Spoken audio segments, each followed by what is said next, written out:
మెదక్ జిల్లా వెల్దుర్తి మండల వ్యాప్తంగా లో వోల్టేజ్ సమస్య రైతుల పాలిట శాపంగా మారింది. విద్యుత్ సరఫరా సరిగా లేక బోర్ల మోటార్లు నడవక పంట పొలాలు ఎండిపోతున్నాయని మాజీ బీజేపీ మండల పార్టీ అధ్యక్షులు నర్సింలు ఆవేదన వ్యక్తం చేశారు. కలాన్ సెట్టిపల్లి గ్రామంలో శుక్రవారం ఆయన మీడియాతో మాట్లాడారు. వరితో పాటు ఇతర ఆరుతడి పంటలు చేతికి వచ్చే దశలో ఉన్నాయని, ఈ సమయంలో లో వోల్టేజ్ కారణంగా మోటార్లు ట్రిప్ అవుతున్నాయని తెలిపారు. కొన్ని చోట్ల అసలే మోటార్లు స్టార్ట్ కావడం లేదని, మరికొన్ని చోట్ల నడిచినా నీరు పైకి రాక మోటార్లు కాలిపోతున్నాయని వాపోయారు. 6 కాలం కష్టించి అప్పులు చేసి పంట పండిస్తే చివరి దశలో నీళ్లు లేక ఎండిపోయే పరిస్థితి వచ్చింది. రాత్రింబవళ్లు కరెంటు కోసం పొలాల వద్ద పడిగాపులు కాస్తున్నా ఫలితం లేదు. సింగిల్ ఫేజ్లో కరెంటు వస్తోంది, మోటార్లు కాలిపోతున్నాయి. రైతు పెట్టుబడి మొత్తం బూడిదలో పోసిన పన్నీరవుతోంది అని ఆయన కన్నీళ్లు పెట్టుకున్నారు.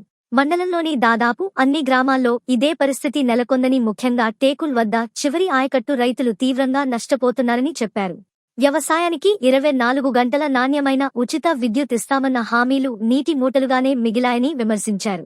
ఇప్పటికైనా విద్యుత్ శాఖ అధికారులు, స్థానిక ఉన్నత అధికారులు, ప్రజాప్రతినిధులు స్పందించాలని కోరారు. యుద్ధ ప్రాతిపదికన లైన్లు, ట్రాన్స్ఫార్మర్లు మరమ్మతులు చేసి పూర్తి వోల్టేజ్తో నాణ్యమైన విద్యుత్ సరఫరా చేయాలని డిమాండ్ చేశారు. సమస్య పరిష్కరించకపోతే రైతులతో కలిసి సబ్స్టేషన్ ముట్టడిస్తామని హెచ్చరించారు. పంట నష్టపోయిన రైతులను ప్రభుత్వం ఆదుకోవాలని విజ్ఞప్తి చేశారు.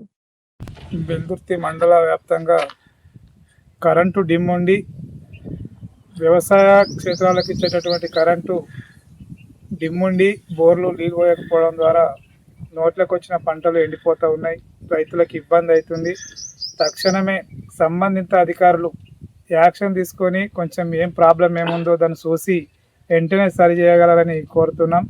అలాగే మోటార్లు కాలిపోతున్నాయి డిమ్ ఉండి. ఈ టైంలో ఒక 2 తాళ్ళు 3 తాళ్ళు అయితే అయిపోయే మూమెంట్లో మోటార్లు కాలిపోతే ఇప్పుడు పీకి దించే లోపలనే పొలాలు ఎండిపోతాయి. కాబట్టి వారిపైన రైతుల మీద ఏమాత్రం ప్రేమ ఉన్నా మేము రైతుల పక్షాన ఉన్న ప్రభుత్వం అని చెప్పుకుంటున్నటువంటి అధికారులు కానీ, కాంగ్రెస్ పార్టీ నాయకులు కానీ స్పందించి ఇమ్మీడియట్లీ కరెంటు ఎందుకోసం డిమ్ వస్తుందో దాన్ని యాక్షన్ తీసుకొని తగిన చర్యలు తీసుకోవాల్సిందిగా సంబంధిత అధికారులను కోరుతా ఉన్నాం.